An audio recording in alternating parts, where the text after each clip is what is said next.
Let's go to line number 7. Say good morning to the Liberal member of the House of Assembly, Mount Pearl South, Paul Lane. Good morning, Paul. You're on the air. Good morning, Paddy. How are you this morning? Best kind today. How about you? Oh, best kind, buddy.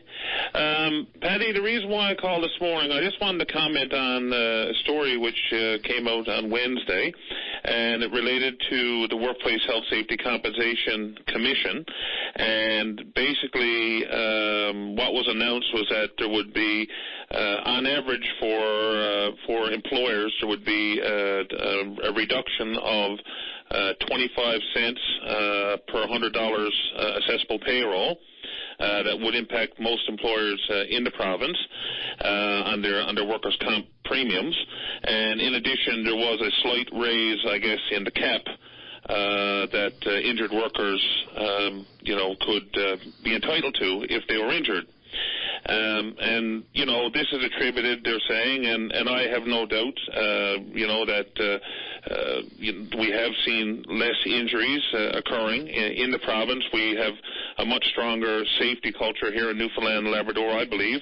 As someone who's worked in that industry for a long time, I think that the culture has definitely changed. Yes, there's absolutely still more work to be done, but I think with the return to work programs and the training that's occurred and so on, and the whole attitude, I guess, around workplace safety, that I could see where there would be an improvement, and that would be reflected in, one would think, in the number of incidents that are occurring, the duration of injuries, and of course, hopefully the costs go down, and as a result of that, you would see employers that would be in a position perhaps, to see their rates drop and also to be in a position to see where, injured employees could see an increase in that cap. And so that's all a positive thing. But, and there's a but coming, as I'm sure you would have guessed. Yep. And the but in all this, though, is that, I continue hearing, certainly as opposition member who shadows the Department of Service, NL, and Workers' Compensation and so on, I continue to hear from injured workers who are waiting inordinate periods of time to have their cases heard, their appeals heard, and so on. And we do have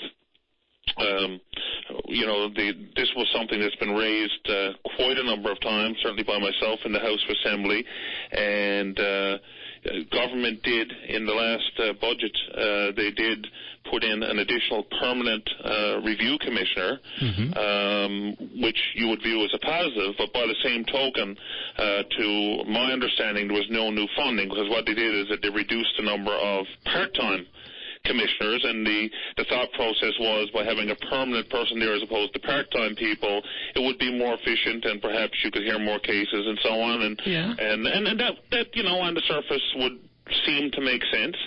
I don't know exactly how many are in the backlog now. There were a number of workers backlogged. I'm sure the backlog's not clear, but I'd love to hear from somebody exactly what the backlog number is. And, of course, as you get through the backlog, then there continues to be new cases coming up all the time. But I do know that I'm hearing from injured workers about this. Yeah, sure, and we all are. But that doesn't mean that a break in the, if you listen to the business groups, they call it a payroll tax. Yep. It doesn't mean that rolling back their premiums is a bad idea or keeps us from hiring caseworkers or whatnot, because the fact is real, is that there's money in the bank at compensation. Absolutely. And so...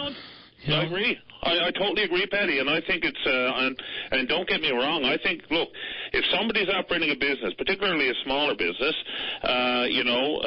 every cent counts, and if we could do things to reduce red tape and taxation and all these other costs and things like workers' comp assessments, that's a positive thing for business, particularly for small and medium-sized business, and it's more money they can reinvest, and I get all that, and I support all that. But I guess the point I'm making, though, is that we still have, at the same time when we're reducing these things, we still have backlogs, and we keep hearing from injured workers. And the other thing we have is we had a workers' comp statutory review And that's to be done every 5 years by legislation. That's been done quite some time. And I was calling on Minister Crummell, I think it was at the time, in the House Assembly during the last fall, and then Minister Collins, when the portfolios changed in the spring, asking them for, to come forward with some legislation on this statutory review, which they've had in their possession for about a year or more now. It was a review that was done. There was a representative from the employer group, there was a representative from the labor group, and I believe Mr. Tucker, who's the chairperson of Workers' Comp, he was the third person on that. They went around the province. They, listened, or I guess, to employers, injured workers, and so on, to get feedback, and they would have come forward with a report and a bunch of recommendations to government as to changes that may be required to the workers' compensation system to improve it. Yeah. And perhaps, but they've been sitting on it for a year. They've done nothing. We've seen no new policies come out. We've seen no new legislation. And, I mean, the bottom line is maybe if those things were done, maybe we could see even bigger discounts that would accrue as a result, or maybe we would see that we wouldn't be in a position to do it. But the point is that, this legislation, this review should be released, and government should come out and say, along with these recommendations, these are the things that we're going to do or we're not going to do, and this is why we're going to do it, or this is why we're not going to do it. I agree with all that stuff, but I think it's unfair to link the backlog in appeals and reviews to a reduction in the premiums for the employer. I mean, it's still the third most expensive in the country. Yep. The competitive advantage that's taken away by increased workers' comp premiums is a problem for everybody and for every single business. Absolutely. So, the backlog, there was money at comp. It's a piece of legislation. The rates were too high for the businesses. Now, that doesn't mean that we shouldn't do better by our injured workers, because we should. And we shouldn't have to wait beyond the time frame allotted for review. But I don't think it's realistic to associate that with the reduction in the premium, because that's a good thing. That's actually a good piece of news. Well, I agree, and as I've said, and I'm going to repeat again, anytime we can reduce red tape and anytime that we can cut the costs for someone to operate a business, I agree with you. It is a positive thing, and I agree 100%. And if we can increase benefits to workers, as has been done by the slight increase in the cap, that's a positive thing as well.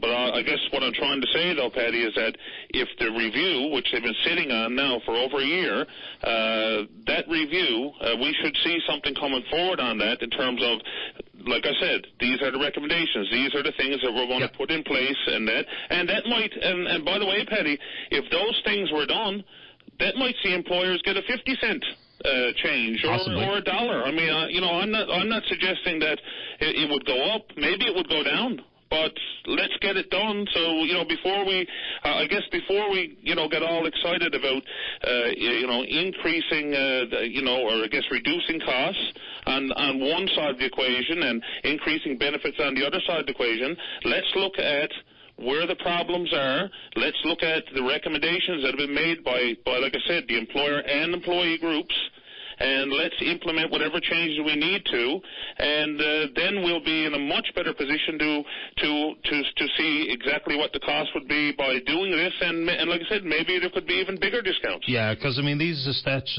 required reviews every 5 years. There's no sense doing them if we're not going to act on recommendations and or feedback from injured workers, case workers, management at workers' comp, employers. So I agree with that 100%, because it's an unfortunate reality that there's an awful lot of expensive reports sitting on shelves collecting dust or acting as paperweights at Confederation Building. There's no denying that. No, absolutely, Paddy, and I guess that's my point. And the point is, too, Paddy, if you're going to do a review and there's recommendations there, right? So if the government is, let's, for argument's sake, if the minister of the day is looking at that, because they're only recommendations, he's not compelled to bring in any new legislation. It's recommendations. But if he's not, then say, okay, here's recommendation number 1. We don't agree with this, and this is why we're not going to implement it. This is recommendation 2. We do agree with this one, and we are going to implement it. Like, tell us what the recommendations are and what you're going to do about it or what you're not going to do about it, and give us a reason why. Look, I don't dispute that. If we're going to do it, oh yeah, and I think I have the same position on every piece of work we do at the government level. If we're paying for reports or we're committing time and human resources to compile data, that we either act on it or we don't do it at all, because it's that kind of waste of time. That's what gets us all wound up. I think it's a fair point on that front, Paul. I'm off to the break, but anything else really quick? No, Paddy, that was it. Always a pleasure talking to you. And again, I'm going to call on the minister once again. Let's find out what your position is on this. The latest review. You've been sitting on it for a year. Let's find out, what you intend to do or what you don't intend to do with these recommendations. And at the end of the day, this could benefit not just employers but also injured workers. And there are a lot of injured workers that I hear from on a regular basis that are really suffering, and we need to do whatever we can to improve the system. Agreed. Appreciate your time, sir. Okay, Paddy. Thank you. Bye-bye. Earlier I said I would go full Harry Boyle and strike my ex, and of course I made Jerry Boyle, who I love that character. I thought that was hilarious. And Harry Boyle, of course, bleeds into my psyche because of Pipers, right? Harry the Buzz Boyle. That's what happened there. So I did mean Jerry Boyle, and thank you, Bill, for pointing that out. And you're right. And immediately Pete Susie sent me a note on the same thing. Yes, for sure.